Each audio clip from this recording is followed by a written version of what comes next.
அனைவருக்கும் வணக்கம். அல்கெமி டிசிபிளில் 191லேருந்து 205 வரைக்கும் பார்க்க போகிறோம். 191வது தலைப்பு, the final stone is soluble in any liquid. இறுதிக்கல் எந்த திரவத்திலும் கரையக்கூடியது. கல்லானது ஒரு ஸ்படிகமாக, அதாவது உப்பாக இருப்பதால் அது மிக எளிதில் கரையும். இந்த பண்பை பெருக்கத்திற்கும் பயன்படுத்தி கொள்ளலாம். இது ஈஸியாக கரையிறதுனால இந்த கல்லை பன்மடங்கு ஆக்கணும். அந்த கல்லை அதாவது அதிகப்படுத்தணும். கல்லை அதிகப்படுத்தினாலும் இதே முறையை நம்ம பயன்படுத்தி கொள்ளலாம்.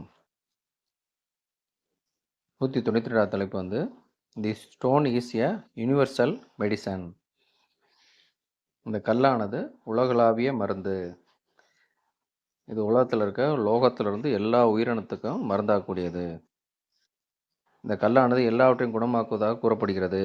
உண்மையில் இதுவே இதனுடைய ஒரே பண்பாகும். இந்த கல் தன்னுடன் தொடர்பு கொள்ளும் அனைத்திற்கும் சக்தியை ஊட்டி அந்த பொருள் எதுவாக மாற்ற வேண்டும் என விரும்புகின்றோமோ அதுவாக மாற்றும். அதாவது எல்லாவற்றிலும் முதலிலேயே வித்துக்கள் அது என்னவாக ஆக வேண்டும் என்ற கட்டளைகள் அந்த வித்துவோட உள்ளுக்குள்ளேயே ஜீன்லேயே இருக்குது. அந்த வழிமுறை உள்ளதால் இது சக்தி அளிப்பதால் இது சக்தியை கொடுக்குற, அந்த சக்தியை மட்டும் கொடுக்குது. நீ என்ன ஃபைனலாக ஆக போதுமோ அதுக்குண்டான சக்தியை மட்டும் இந்த கல் கொடுக்குது, தவிர வேறு எதுவும் இது செய்வதில்லை. இந்த கோட்பாட்டின்படி நுண்ணுயிரிக்கு கல் கொடுக்கப்பட்டால் அது இன்னும் மிக ஆரோக்கியமானதாகவும் சக்தி உள்ளதாகவும் ஆகும். ஆனால் அதே நுண்ணுயிரி உன் உடம்பை பாதிக்கும்போது கல்லை உட்கொள்ளச் செய்வதால் அது நுண்ணுயிரிக்கு உதவும். அதே வேளையில் உன்னுடைய எதிர்ப்பு சக்தியும் அதிகமாகி நுண்ணுயிரியை சமாளித்து நோய் பாதிப்புகளிலிருந்து எளிதில் மீட்கிறது. நமக்கு தனியாக ஒரு நுண்ணுயிரிக்கு கொடுத்தோம்னா அந்த நுண்ணுயிரி ஆரோக்கியமாக இருக்கும். அதே இது நம்ம உடம்புக்கு கொடுக்கும்போது நம்ம உடம்பை பாதுகாக்க வேண்டிய அந்த நோய் எதிர்ப்பு சக்தியை அதிகமாக பெருக்கி அந்த நுண்ணுயிர் பாதிப்பிலிருந்து நம்ம உடம்பை காட்கிறது அப்படின்னு சொல்கிறாங்க. அல்கெமி டெசிபலில் 193வது தலைப்பு, the white stone is a medicine for human. இந்த வெள்ளைக்கல் மனிதருக்கு மருந்தாகிறது. இந்த வெள்ளைக்கல்லில் பாதியை நிறுத்திட்டு மீதியை மட்டும் சேப்பாக மாற்ற சொல்கிறாங்களே, அது காரணம் இந்த வெள்ளைக்கல்லாக இருக்கும்போதே மனிதனுக்கு வரக்கூடிய அனைத்து நோயையும் குணமாக்குறதுக்கு இந்த கல்லை பயன்படுத்தலாம். சேப்புக்கல்லை போலவே வெள்ளைக்கல்லுக்கும் அனைத்திலும் பொதுவான மருந்தாக இல்லை. அது வெள்ளியாக மாற்றுவது மட்டும்தான் பயன்படுமா? இதற்கு சரியான விடை இல்லை. இந்த வெள்ளைக்கல்லாக இருந்துச்சு அப்படின்னா இதை ஞானிகளோட கந்தகம், ஞானிகளின் நவச்சார உப்பு, நாக்கில் வச்சா ஜில்லுன்னு பனிக்கட்டியை போல கரையக்கூடிய ஒரு நோய் எதிர்ப்பு சக்தி அதிகம் வாய்ந்த ஒரு பல 100 மடங்கு சக்தியுடைய ஒரு மருந்து. அல்கெமி டெசிபலில் 194வது தலைப்பு, the stone prevents the appearance of old age and restore youth. இந்த கல் முதுமை தோற்றத்தை தவிர்த்து அல்லது தடுத்து இளமையை திரும்ப கொடுக்கிறது.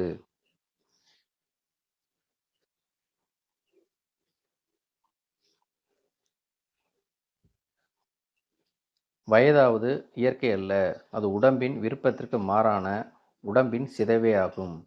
வயோதிகம் என்பது நமது மரபணு செயல்திட்டத்தில் இல்லை. இந்த உடம்பின் செயல்திட்டத்தின்படியே உடம்பு தன்னைத்தான் நன்கு பராமரித்து கொள்ள தேவையான ஆற்றலை இந்த கல் வழங்குகிறது. இந்த கல்லை பொதுவாக சரியான அளவிலும் சரியான தரத்தில் உட்கொண்ட பின் வயதானவர் உருமாற்றத்திற்கு ஆட்பட்டு இளமையை அளிக்கிறது. அந்த மருந்து சாப்பிட்றதுனால இளமை தோற்றத்தை அடைகின்றனர். இப்போதுள்ள நிலையிலிருந்து சிறிது காலத்துக்கு இந்த மாற்றம் நீடித்த பின் மீண்டும் வயதான தோற்றம் தொடங்கும். பொதுவாக ஒருத்தர் இந்த கல்ப மருந்து சாப்பிட்டாங்கன்னா ஒரு 30லேருந்து 40 வயது முன்னோக்கி போகலாம். அவரோட வயதை பொறுத்து இருக்குது. அவர் ஒரு 50 வயசில் சாப்பிட்றாருன்னா அவர் ஒரு 25 வயசு 20 வயசு ஆட்களாக மாறலாம். மறுபடியும் அதிலிருந்து ஒரு 30 வருஷம் அந்த இளமையை பயன்படுத்திட்டு மறுபடியும் முதுமை வரும்போது மறுபடியும் சாப்பிடணும். அப்படி ஒரு 30லேருந்து 35 வருடத்தை நமக்கு மீட்டு தரும் அப்படின்னு சொல்கிறாங்க. எப்போதும் தொடர்ந்து சுறுசுறுப்பாக இருக்கும் சு எப்பவும் தொடர்ந்து சுறுசுறுப்பாக இருக்கும். பயனை அடைய கல்லை தொடர்ந்து உட்கொள்ள வேண்டும். அப்போ வந்து தொடர்ந்து நம்ம எப்பயுமே இருக்கணும், அந்த இளமையா இருக்கணும்னா, அந்த கல்ப மருந்துன்ற அந்த கல்ல வந்து ஒரு குறிப்பிட்ட அளவு நம்ம தொடர்ந்து சாப்பிட்டு கொண்டே வரணும் அப்படின்னு சொல்றாங்க.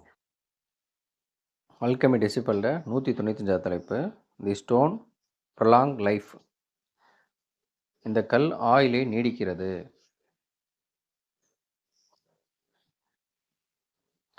ஒருவர் எப்போதும் வாழ்வார் என்று உறுதியாக கூறவில்லை. இயற்கையில் உள்ள உண்மையான வயது வரை வாழ்வதையே குறிக்கிறது. இயல்பாகவே நோய் முதலியனிலிருந்து பாதிப்பதால் பொதுவாக இந்த வயதை எட்டுவதில்லை. நமக்கு நோய் வர்றதுனால ஒரு 120 வயசு வாழ்றக்கூடிய மனுஷன் அதுக்கு முன்னாடியே இறந்து போயிடுறான் அப்படின்னு சொல்கிறாங்க. அல்கெமி டெசிபல்ல 196வது தலைப்பு, தி ஸ்டோன் க்யூர் சோரோ. இந்த கல் மனச்சோர்வை குணமாக்கும். இந்த கல்லானது மனச்சோர்வை குணமாக்கிறது. ஏனெனில் இது சீரற்ற வேதிவினைகளை சரி செய்கிறது அல்லது மற்ற அறியப்படாத காரணங்களையும் சரியாக்குகிறது. அதனால் வந்து ஒரு நார்மலாக இருக்கவருக்கு வரக்கூடிய மனச்சோர்வு, களைப்பு, இது எல்லாத்தையுமே வந்து இந்த கல் உட்கொள்கிறனால ஒரு சுறுசுறுப்பு தன்மை, எப்போதும் ஒரு இளம் ரத்தம் ஓடுற மாதிரி, தசை, எலும்பு, நரம்பு, இது எல்லாமே வந்து இளமை தோட்டத்தில் இருக்கனால இது எல்லாத்தையும் நமக்கு சிறு பிள்ளைகள் தரமாக, அதாவது சுறுசுறுப்பாக எப்பயும் துருதுருன்னு இருக்க மாதிரி ஓடி ஆடி விளாட்ற மாதிரி ஒரு எனர்ஜியை கொடுக்குது அப்படின்றாங்க. அல்கெமி டெசிபல்ல 197வது தலைப்பு, தி ஸ்டோன் டிரான்ஸ்மியூட் மெட்டல்ஸ். இந்த கல் உலோகங்களின் இயற்கை பண்பை மாற்றுகிறது.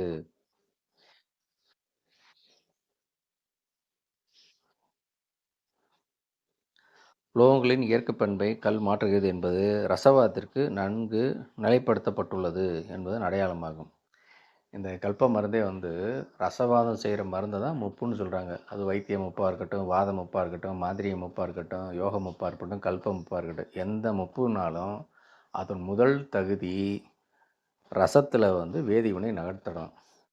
அப்படி ரசத்திலேயோ ஏதாவது லோகத்திலேயோ அதை வந்து உயர்ந்த மாற்ற லோகமாக மாற்றாத எந்த மருந்தும் முப்பு கிடையாது.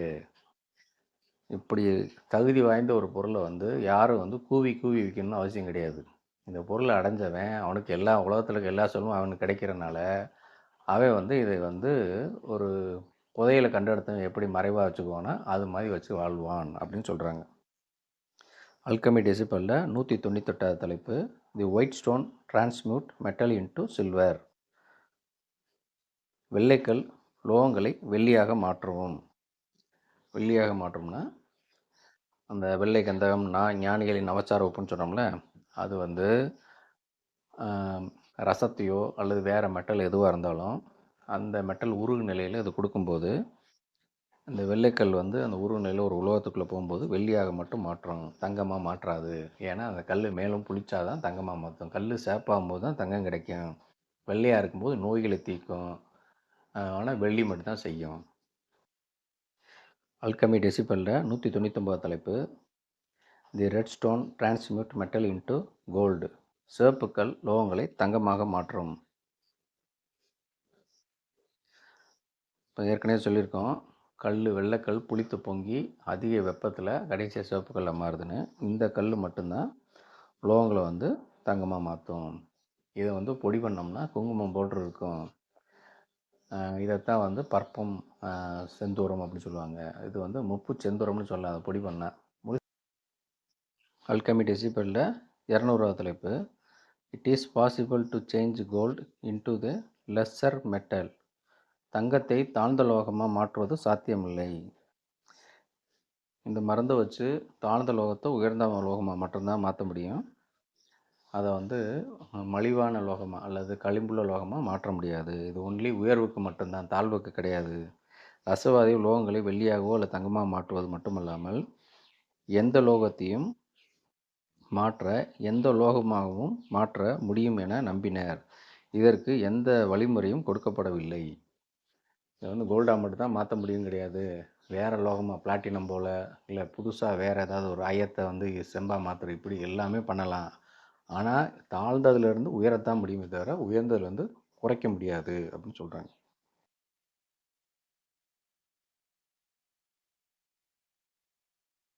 அல்கெமி டெசிபலில் 201 தலைப்பு, when projecting the metal should be molten. மாற்றம் செய்யும் உலோகத்தை உருக்கும் போது உருகும் நிலையில் கல்லை மருந்தாக சேர்க்கவும். கல்லை பொடி பண்ணி மருந்தாக சேர்க்கணும், உருகும் நிலையில் தான் சேர்க்கணும். சும்மா ஒரு மெட்டலில் மேலே வச்சு தேய்க்கிறான், அதில் வந்து முழுசாக மாறாது. நான் ஊடுருவி போனோம் அப்படின்னா அது திரவ நிலையத்தில் அந்த உலோகம் இருக்கும்போது தான் கொடுக்க முடியும். மாற்றப்பட இருக்கும் உலோகம் உரிய நிலையில் இருக்க வேண்டும். அப்போது கல் ஊடுருவி செல்ல அது அனுமதிக்கும். ஆனால் திடலோகத்தில் மேலிட்டால் அவ்வுலோகத்தின் மேற்பரப்பில் மட்டுமே வினைபுரியும், தொடர்பு கொள்ளும், ஊடுருவி செல்லாது. எனவே ஒரு பொருளை உருக்கி செய்யணும். உலகத்திலே ரொம்ப எளிமையாக உருவக்கூடிய ஒரு உலோகம் அப்படின்னு பார்த்தோம்னா திரவ நிலையில் இருக்க ரசம் தான். அதனால தான் அதை வந்து குறுகிய வெப்பம், அதாவது அடுப்பு நெருப்பில் கூட, கேஸ் அடுப்பு நெருப்பில் கூட அதை கொதிக்க வைக்கலாம். கொதிக்கிற சமயத்தில் அந்த ஆவியாக பருணத்தில் அந்த மருந்தை போட்டோம்னா கோல்டாக மாறிடும்னு சொல்கிறாங்க. அல்கெமி டெசிபலில் 202 தலைப்பு, தி ஸ்டோன் கேன் டிரான்ஸ்மூட் ஜெம்ஸ். இந்த கல் விலை உயர்ந்த நவரத்தினங்களை மாற்றும். நவரத்தினங்களை உண்டாக்குறதுக்கு மச்சமுனி சரக்கு வைப்பு 800 பார்த்தீங்கன்னா அதில் வந்து நீல வைப்பு, பச்சை வைப்பு அப்படின்னு இருக்குது, போகர்லேயும் இருக்குது. அது ஸ்படிகம் போல் ஒளி ஊடுறக்கூடிய ஒரு கல் எடுத்து அந்த கல்லில் அந்த வைப்பு வைக்கிறப்பெல்லாம் பச்சை சேர்த்துன்னு வரும். அந்த பச்சைக்கு பொருள் வந்து எந்த அகராதிலையும் இருக்காது. அப்படி அந்த பச்சைன்ற சரக்கு இந்த சரக்கு தான்.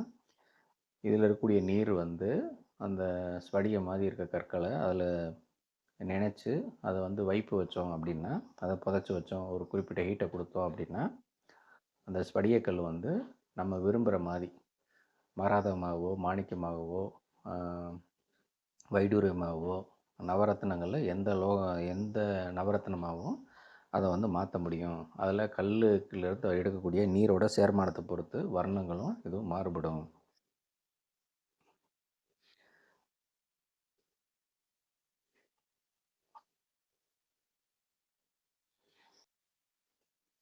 அல்கெமி டெசிபலில் 203 தலைப்பு, the stone can make ever burning lamp.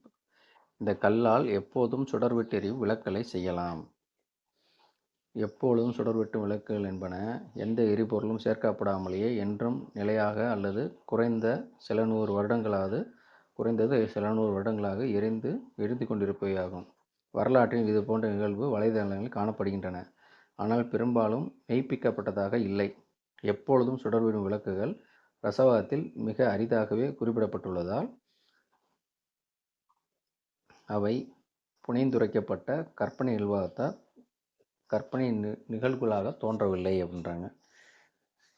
இந்த பாஸ்பரஸை வச்சு அப்பைக்கப்போ ஒரு குடுவைக்குள்ளே வந்து ஆலிவ் ஆயிலோ இல்லாட்டி நல்லெண்ணெயோ போட்டு அதில் பாஸ்பரஸை பொடிச்சு போட்டுட்டு அந்த ஒயிட் பாஸ்பரஸை பொடிச்சு போட்டு அதை நல்லா வெளிக்காற்று பரமே வச்சு காமிச்சோம்னா கொஞ்சம் நேரம் ரேடியம் மாதிரி வெளிச்சம் வரும். அது மாதிரி இல்லாமல் பெர்மனண்ட்டாக எப்போதுமே சுடர்விட்டு எரியிற மாதிரி ஒரு லைட்டு வந்து செய்யலாம், வெளிச்சம் கொடுக்குற விளக்கு செய்யலான்றாங்க. இந்த லார்ட் ஆஃப் ரிங்குன்னு படம் பார்த்திங்கன்னா இது மாதிரி ஒரு கல்லை தான் அந்த தாத்தா வச்சுருப்பார். அந்த கல்லில் வந்து ஒளி வரும். உண்மையிலே வந்து அது உண்மை தான் நினைக்கிறேன். அது கற்பனையாக சொல்லியிருக்க மாட்டாங்க, உண்மையாக தான் இருக்கும் அப்படின்றத ஆசிரியர் ஒத்துக்கிறார்.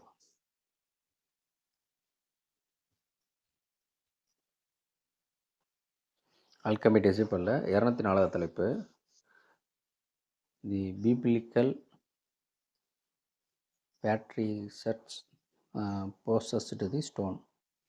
விவிலிய பேராயர்கள் கல்லை வைத்திருக்கிறார்கள். போப்பாண்டவர் அது மாதிரி சொல்கிறாங்கல்ல, அதாவது கிறிஸ்தவ மதத்தில் மதபோதவரை பெரிய நிலையில் இருக்கவங்க, அவங்க பைபிள் தொடக்கத்தில் கூறப்பட்டுள்ள மாந்தர்களே இந்த ரோமன் கத்தோலிக்க தலைவர்கள், மத குருக்கள் ஆவர்.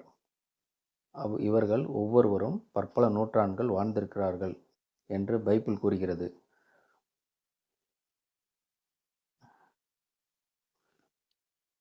கிறிஸ்துவர்களாக இருந்த மேற்கத்திய நாடுகளில் ரசவாதிகள் இந்த மதகுருமார் அனைவரும் இந்த கல்லை வைத்திருந்ததுனாலேயே அதிக நீண்ட காலம் வாழ்ந்தார் என நம்பினர்.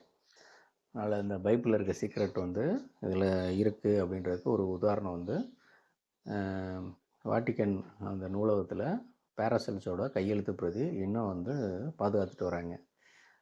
அந்த வாட்டிக்கன் லைப்ரரியில் பேராசெல்ஸ்ன்ற ஒரு ரசவாதி அவர் வந்து அரேபிய சித்தர்கள்கிட்ட, அரேபிய நாட்டில் இருக்க குருக்கிட்ட தான் அவர் கற்றுக்கிட்டார். அவர் வந்து அரேபியன்னா தெரியும், முஸ்லீம் சம்மந்தப்பட்ட கண்ட்ரி. ஆனால் இங்கே வந்து அவரோட கையெழுத்து பிரியை வந்து இங்கே வந்து பாதுகாக்கிறாங்க. இஸ்லாமிய, கிறிஸ்தவ, இந்து 3 மதத்துலேயும் இந்த கல்லை வந்து மரணம் மாற்றும் மருந்தா அப்படின்னு வந்து வச்சுருக்காங்க.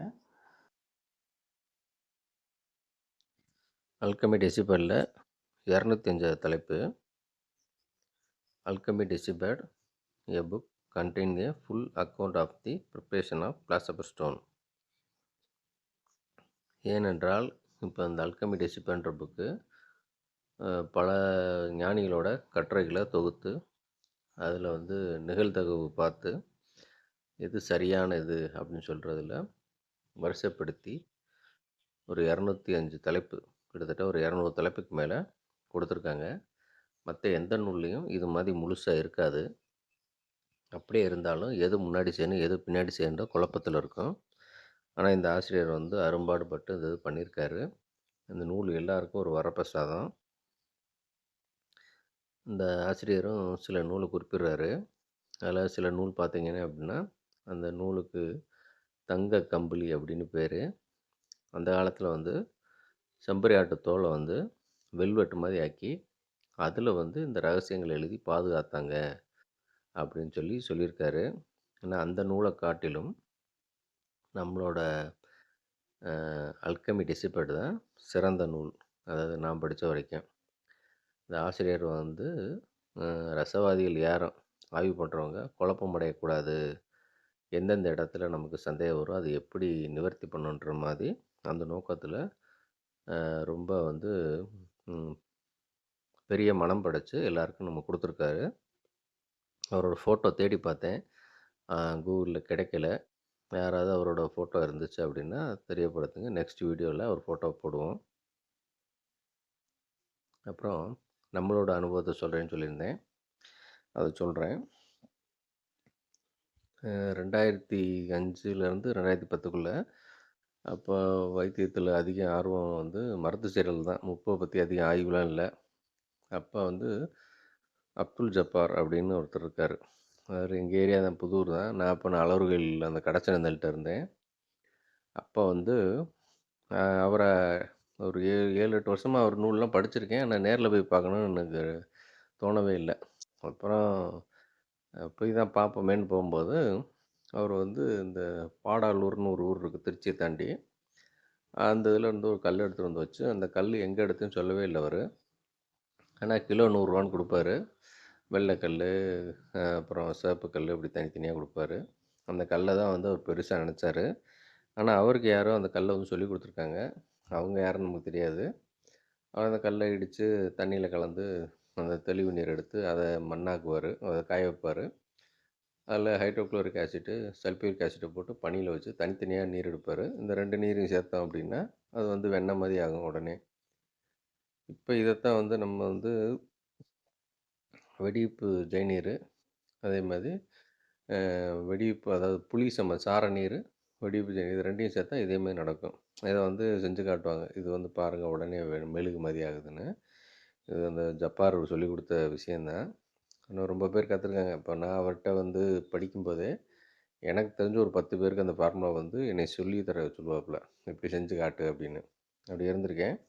ஆனால் அவர் வைத்தியத்தை பற்றி சுத்தமாக தெரியாது. அவர் நூல் எழுதணும்னு ஆசை. அப்துல்லா சாஹிப் மாதிரி நம்மளும் நூல் எழுதணும் அப்படின்னு எழுதுவார். ஆனால் பல வைத்தியர்கள் வந்து அவர் வந்து கேள்வி பேசுகிறக்காண்டியே இந்த பாசனத்தை கட்டுங்க, அந்த பாசனத்துக்கு நீங்கள் தான் முப்பு பண்ணுறீங்கல்ல அப்படின்னு கொடுப்பாங்க. அவரும் வந்து பயந்துக்கிட்டே செய்வார். மனோசிலையெல்லாம் வெடிச்சிருமே அப்படின்னாரு. செல்வராஜ்னு ஒரு வைத்தியர் அவரை மனோசிலையை கட்ட சொல்லிட்டாரு. இவர் வைத்தியம் தெரியான்றது அவர் அந்த வைத்தியருக்கு தெரியும். ஆனால் அவர் வந்து பாரம்பரிய வைத்தியர்.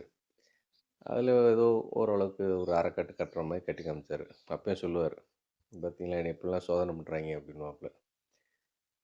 அப்புறம் இருக்கும்போது தேவக்கோட்டையில் ஒரு மீட்டிங் நடக்குது.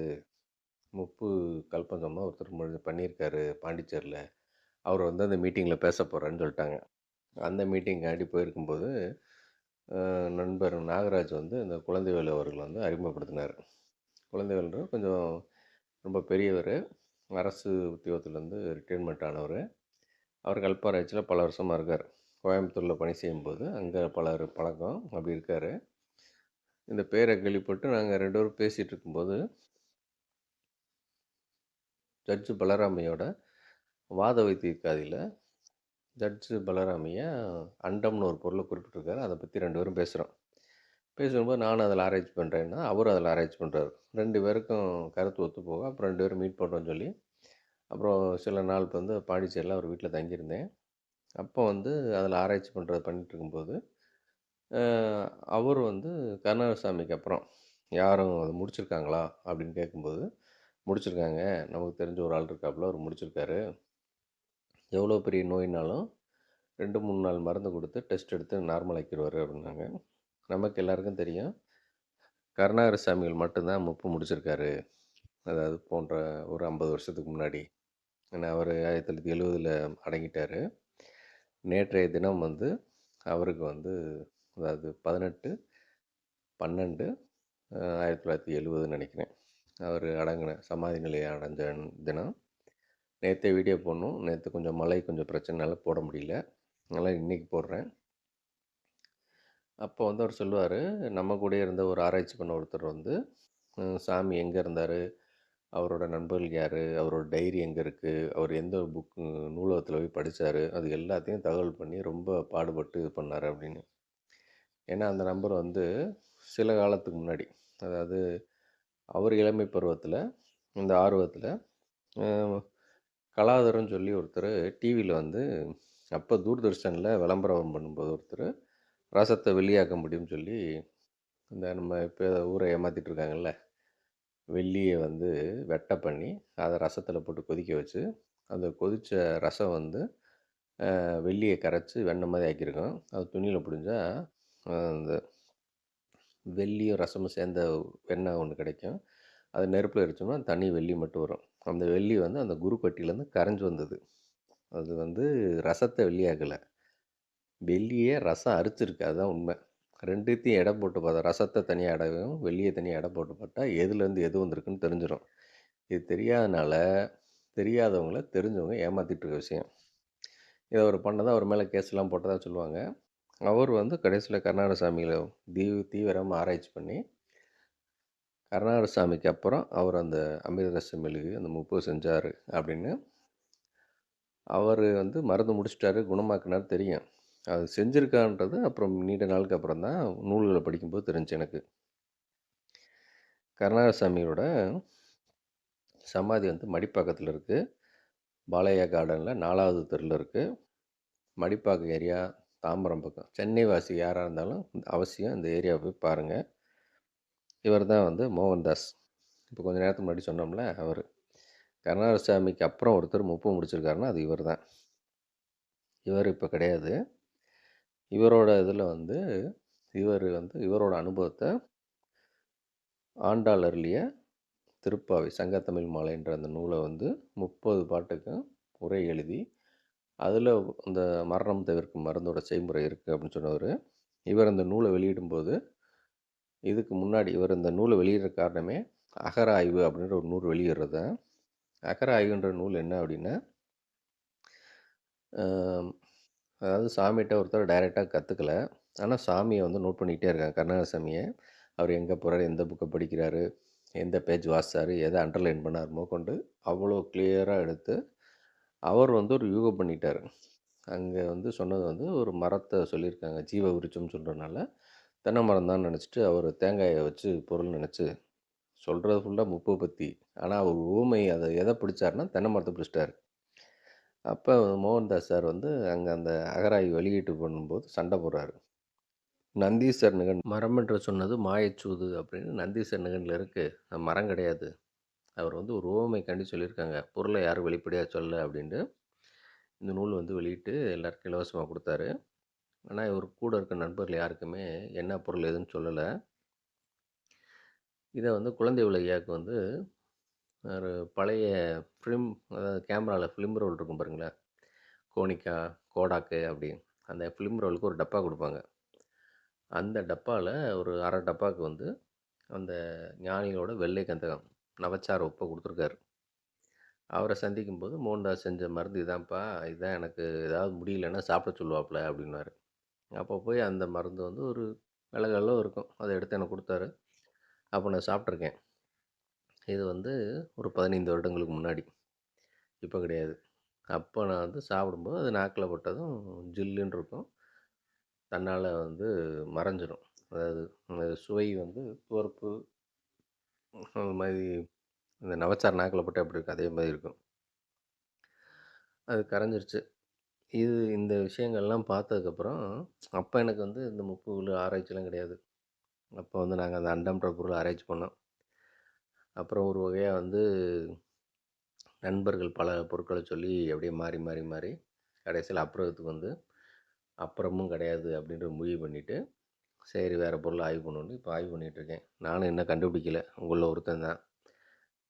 அதனால இவரோட நூல், அந்த ஆண்டாளர் எலியஸ் திருப்பாவை இருக்குல்ல, இது பிடிஎஃபாவே இருக்கு. நெறைய குரூப்ல வந்து இத முழு புத்தகமே போடுறாங்க. இப்ப இந்த நூல பார்க்கும்போது அதையும் சேர்த்து படிங்க. இந்த அ 1வது நம்பர்லேருந்து 205வது நூல் வரைக்கும் இந்த அலெக்சாண்டர் அல்மசி சொல்லியிருக்காருல்ல, நம்ம அல்கெமி டெசிபர். இதுல எது எதெல்லாம் வந்து உண்மை 100க்கு 100 உண்மையா இருக்கு, எது எதெல்லாம் 99% உண்மையா இருக்கு, எது எதெல்லாம் 98% உண்மையா இருக்கு அப்படின்றத இன்னொரு வீடியோ போடுறேன். அதில நீங்க எல்லாத்தையும் வரிசைப்படுத்துனீங்கன்னா, கட்டாயம் பொருள கண்டுபிடிச்சு செஞ்சு முடிக்க முடியும். அது உறுதியா சொல்றேன்.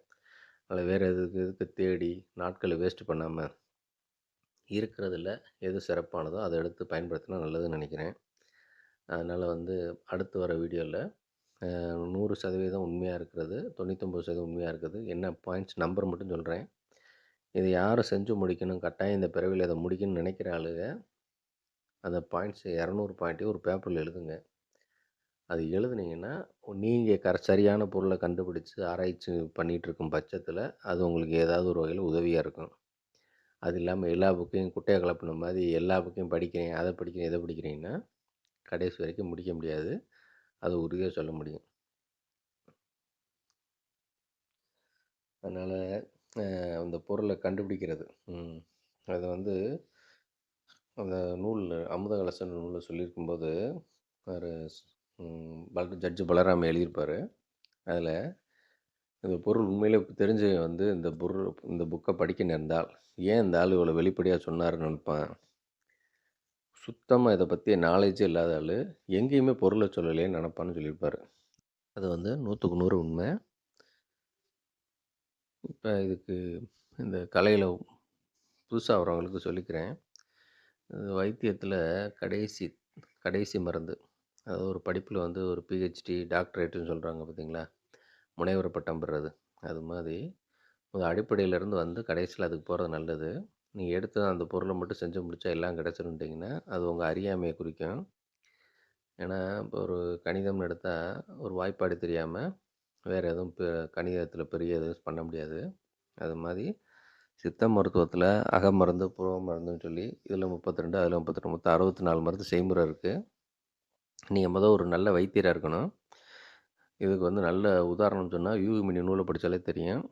இந்த மருந்த செய்யி, இந்த மருந்தால என்னென்ன நோய் போகும், இந்த நோய்கள தீர்த்து பணம் சம்பாரிச்சுக்கோ. அந்த பணத்தில அந்த பணத்த எடுத்து உண்டு உடுத்தி ஜீவனம் பண்ணி, அதில ஒரு பகுதிய எடுத்து ஆய்வு பண்ணிக்க அப்படின்னு சொல்லுவாரு. அத யாரும் இப்ப செய்றதில்ல. முழு நேர வைத்தியராவோ, இல்ல பகுதி நேர வைத்தியரா இருந்துட்டு இந்த ஆய்வ மேற்கொண்டா நல்லது. என்றாவது ஒரு நாள் கட்டாயம் ஒரு ஸ்பார்க் மாரி வந்து, நீங்க அந்த பொருள கண்டுபிடிச்சு செய்ய முற்படுவீங்க. அதுக்கு இந்த அடிப்படை அறிவு, அதாவது இது சம்மந்தப்பட்ட கருத்துக்கள் வந்து உங்க மூளையில மனப்பாடமா இருக்கணும்.